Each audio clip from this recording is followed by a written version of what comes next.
আপনাদের সম্মানিত ভিডিও করুন।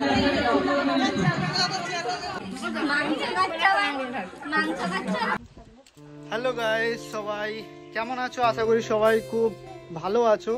আজকে যেতে চলেছি একটা ফেসবুক কন্টেন্ট ক্রিয়েটার মিটআপে। তো ওখানে গিয়ে দেখাবো যে ফেসবুক কন্টেন্ট ক্রিয়েটার মিটআপে ঠিক কি হয় সবটা তোমাদের সাথে শেয়ার করব। আর আমার সাথে আছে এই যে এই দিদিভাইটা যাবে, এখানে এই ভাগ্নিটা যাবে, আর এখানে আমার দিদি। এ তো সবসময় সাজগুজে ব্যস্ত থাকে, ঠিক আছে? তো চলো ওখানে গিয়ে ডাইরেক্ট কথা হচ্ছে। ভিডিওটা স্কিপ না করে পুরো ভিডিওটা দেখতে থাকো।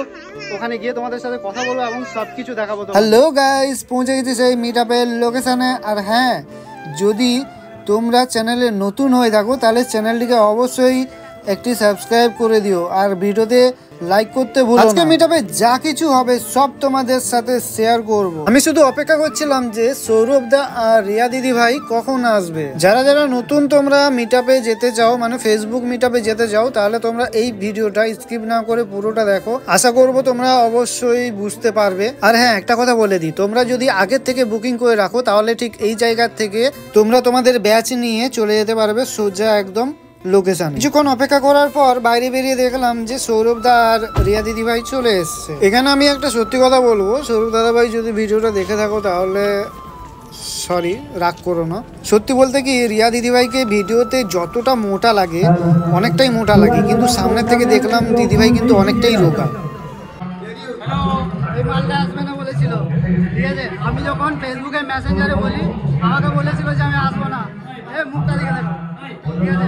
পরে দেখো যখন আসি এখানে বসে আছে। দেখা হয়েছিল। ভালো আছে তো?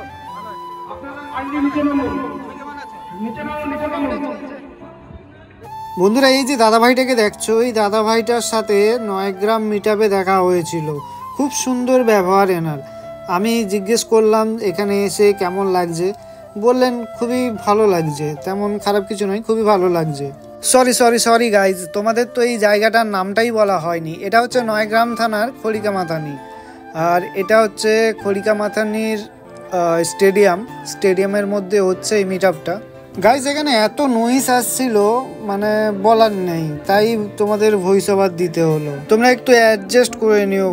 সৌরভ দা আর রিয়া দিদি ভাই যখন চলে আসে এই জায়গাটায়, তখন পাবলিকের রিয়াকশনটা দেখো কেমন। এতক্ষণ সবই ঠিক ছিল, ঠিক আছে, একদম ফাঁকা ছিল। যেই সৌরভ দা আর রিয়া দিদি ভাই চলে এসছে এখানে পুরো একদম ভিড় জমে গেছে। কমিটির দাদা ভাইরা এখানে বেশি দেরি না করে একে একে সবার নাম ঘোষণা করতে থাকে। ঘড়ির কাঁটায় দেখতে গেলে তখন বেজে গেছে প্রায় 2টো বেজে গেছে। সৌরভ দাদা ভাইকে এখানে বরণ করে নেওয়ার পর একে একে সবাইকে ট্রফি দেওয়া শুরু হয়। আমাদের দেখা হয়েছিল 9 গ্রামে, আর খড়িকা মিটআপে চলে এসেছি, আর খড়িকা মিটআপেও দেখা হয়ে গেছে। তো কেমন আছে বলো? ভালো আছে। কেমন লাগছে এখানে? ভালো লাগছে।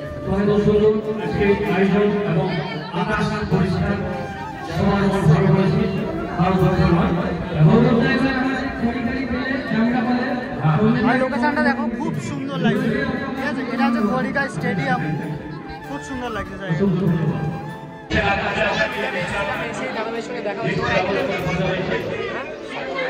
সাগর তো উনি ভিডিও বানান, সবাইকে সাপোর্ট করো, দাদা ভাই তোমাদের সবাইকে সাপোর্ট করবেন। সবাইকে সাপোর্ট করো, সবাই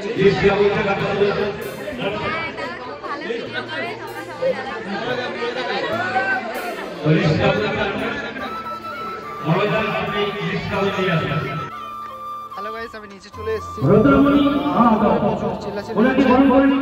আর ভালো লাগছিল না সেরকম, তোমাদের নিচের থেকে ভিউটা দেখাবো, ঠিক আছে?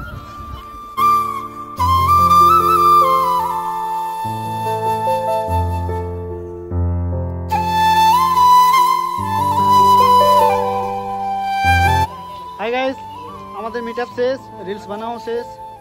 তারপরে এখন আমরা এই যে দিদি আছে এখানে 9 গ্রামেও গেছিলো আমাদের সাথে, ঠিক আছে? এখন আমরা সবাই মিলে খেতে যাব। পেটের মধ্যে ছুঁচো ডন মারছে, ঠিক আছে? নাড়ি বুড়ি সব কেটে গেল মনে হয়। তো চলো খাবার ওখানে দেখি কি আইটেম হয়েছে, খাওয়া দাওয়া সেরে নিয়ে তারপরে আবার আসছি, কন্টিনিউ করছি ব্লগটা। ঠিক আছে, জিগরি দোস্তকে 3-3টে জল বোতল নিয়ে পালাচ্ছে। হ্যাঁ, এখন খেতে বসবো ওদিকে।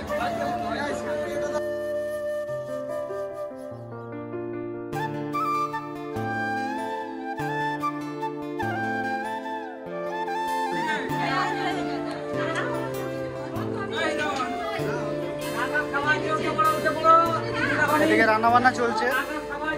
আর দেখো ভাগ্নিটা একা একা খেয়ে নিয়েছে, এখন আইসক্রিম খাচ্ছে। দিদিটাও একা একা খেয়ে নিয়েছে। কি আর করবো, আমাকে একাই খেতে হবে। ফাইনালি আমরা এখন খেতে বসে গেছি, আর দেখতেই পাচ্ছ 4 জনের টেবিলে আমরা বসেছি 5 জন। হে গাইস, চলো আমাদের খাওয়া দাওয়া শেষ, এবার আইসক্রিম খেয়ে সুইট খেয়ে বাড়ি যাবো। টাটা।